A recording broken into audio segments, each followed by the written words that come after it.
Hello and welcome back to J.P.'s World of Wrestling. I am your man J.P.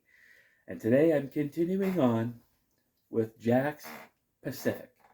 Now, like I've said, I don't have very many of these, so this series isn't going to take very long. In fact, I'm busting them all out in one day. But today we're talking about a guy who is considered to be one of the biggest legends in WWE history, or WWF history, whatever. And it's this guy, the Ultimate Warrior.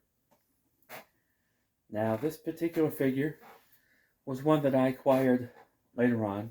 Actually, all of my Jakks Pacific are, but this is one in particular that I really, really wanted when this figure line was out. Because there were so many storylines that I wanted to do, that me and Joe wanted to do with this guy. But this particular figure was always kind of more expensive than the other ones. I don't know. I don't know why. Because the thing about these Jakks Pacific figures, especially this type, they're not rare. Even though they don't make them anymore, they're still not rare. Because what happened was the company way overproduced all these figures. Way overproduced them. So if you get one that's still in the package, you're still only going to pay around $20 for it. Because they're just not that rare at all. And they're readily available. This particular figure I bought on eBay, I think for $11 or $12. Not bad. Now, this particular figure, the waist moves, so even if I were to try to wrestle with this one, it would get annoying because the waist keeps moving. And it keeps going around like that. So it's just kind of weird. But, okay, so the Ultimate Warrior. So the Ultimate Warrior came into the WWF in the late 80s. In fact, I think his first year was, 87 or 88. I think it was 88. I know one of his first pay-per-view matches. Actually, I think his first pay-per-view match was WrestleMania 4 in 1988 when he wrestled Hercules. So in 1989, during the last run of the LJN figures, they came out with an Ultimate Warrior figure, which if you try to buy it on eBay is pretty expensive because those were pretty rare. But so then Hasbro came out with 3 different versions of the Ultimate Warrior. I had the first version, which was a jumper or fused together leg ones, which I didn't really like it, but if I wanted the Warrior, I had to use it. So, and I definitely wanted the Warrior. Now later on, I acquired the second Hasbro figure, which was, I don't think it was any better. I mean, the stance was okay. The legs were kind of spread apart. And the body was okay, but the hands were spread open like this. And it was the Ultimate Warrior was a puncher. And you guys know how I feel about open-handed figures. Anyway, I'm not going to get into that. But then after Hasbro stopped making the figures, Jakks Pacific started making these figures. And the Warrior had been gone for a few years because he held Vince up for money. He told Vince, I'm not going to go out on this. I believe it was SummerSlam 91. He said, if you don't pay me a certain amount of money, I'm not going to go out and perform. So Vince had to promise him, okay, fine, I'll pay your money. Just go out and get the show or perform because we need to get the match in the ring. So Vince did pay the Warrior, but after that he fired him. Said, if you're not going to work with us, then we can't use you. So they brought him back a few years later at WrestleMania 12 in 1996. The Warrior came back. It was short-lived, because again, I guess he was just hard to work with, but they came out with this figure. And I think there was a couple different ones that they came out with, but this was one of them, obviously. So, I like this figure. Both hands are, fisted, and the stance is good. The only thing I don't like about the figure again is the swiveling legs, the swiveling waist. So I don't really like that. I don't particularly care for that. But when I was a kid, I loved the Ultimate Warrior. I thought he was cool. I thought I liked the whole presentation. I liked the whole package.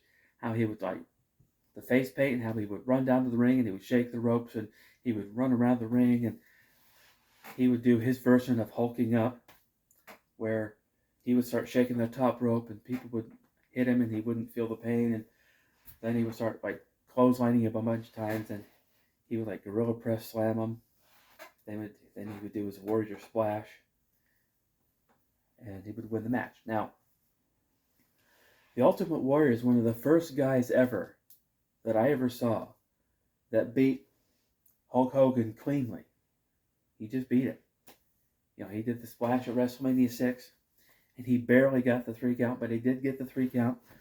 So the WWE put the title on the Warrior, thinking that because they were kind of getting tired of Hulk Hogan, the audience wanted a different champ. They wanted somebody else, so they put the belt on Warrior. Now, according to the WWF, and according to a couple different podcasts that I used to listen to, Warrior just wasn't drawing money like Hogan did. He just wasn't drawing the money. You know, when Hogan wrestled and was a champion, all of the arenas would sell out, and the wrestlers would make mucho dinero. But it was different with the Warrior. You know, people just quickly kind of fizzled out with the Warrior. Like, we don't really, I don't know. So they had to get the belt off of the Warrior. So they did this thing at the Royal Rumble 1991, where the Warrior was the champion and Macho Man, through Sensational Sherry, asked the Warrior for a title shot, which the Warrior gave a resounding no. You don't get a title shot just because you asked for one. You have to earn it. So then, later on that night, while the Warrior was wrestling Sergeant Slaughter for the WWF Championship, as Slaughter had him like dangling on the second rope, Macho Man had already kind of ambushed him. During the match, the Warrior was down like in the aisleway, and Macho Man attacked him with a big light, like one of these big light stands, and like beat him up and then ran back. So then the Warrior was kind of already weakened.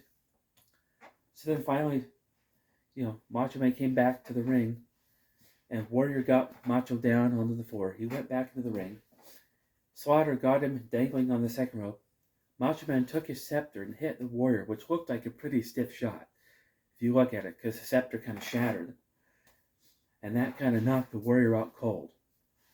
So then Slaughter kind of rolled him back into the ring, did like a kind of a weak-looking elbow, covered him, got the 3 count.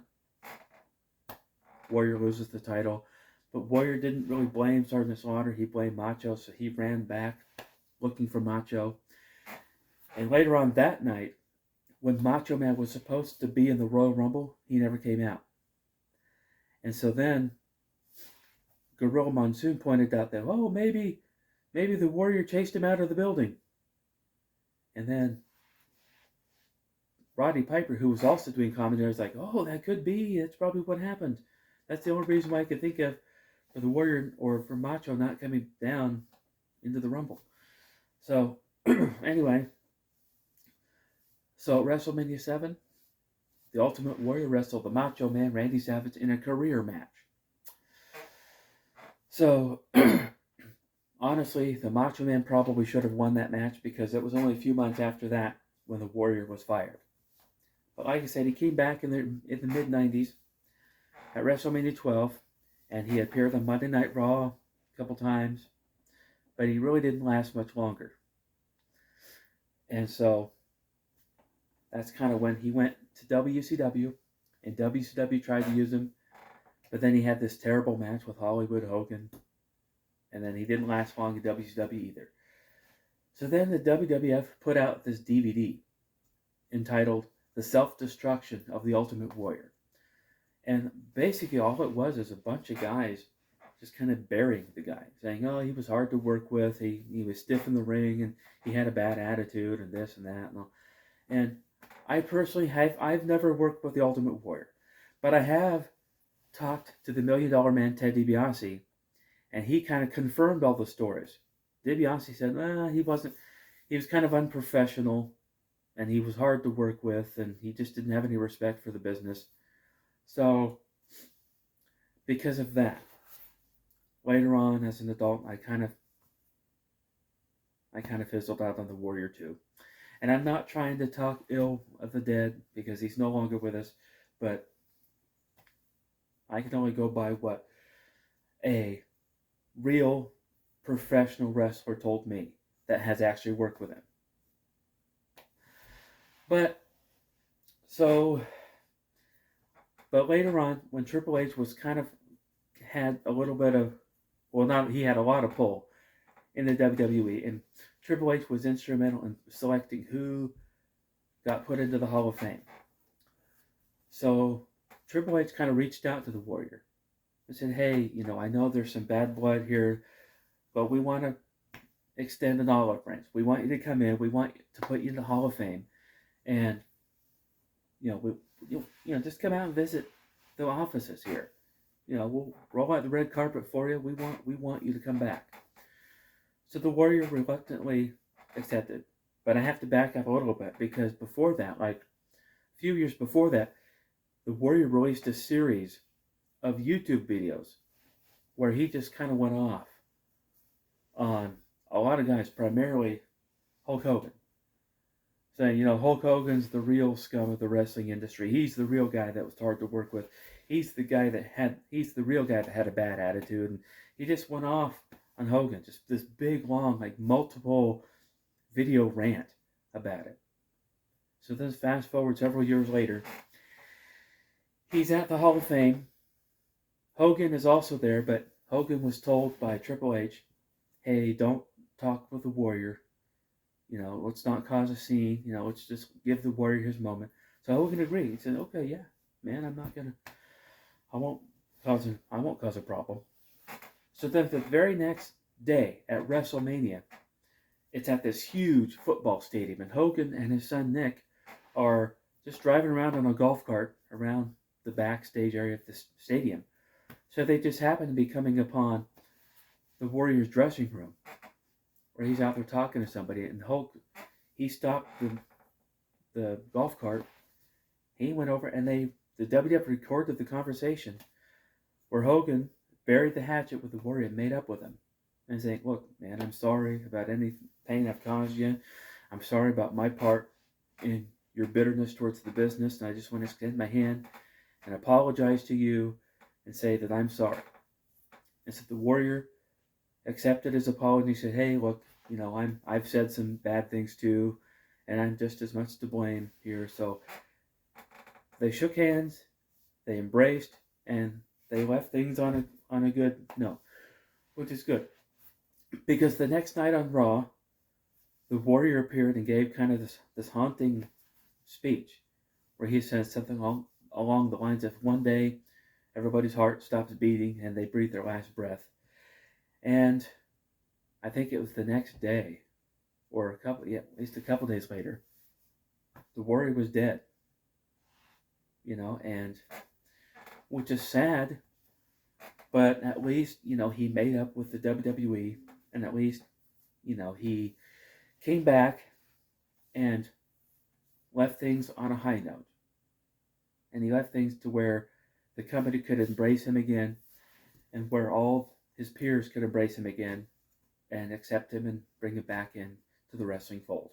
So, anyway, that's kind of the story of the Ultimate Warrior.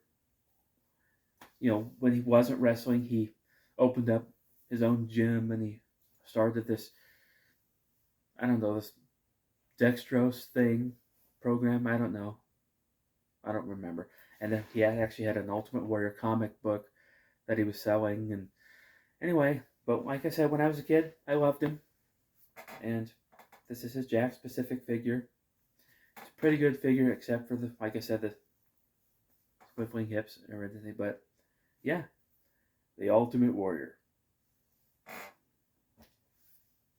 That is going to conclude this video. So if you are new here, go ahead and like the video, subscribe to the channel, and you can share it on social media if you want to, do whatever you want. And I will see you next time.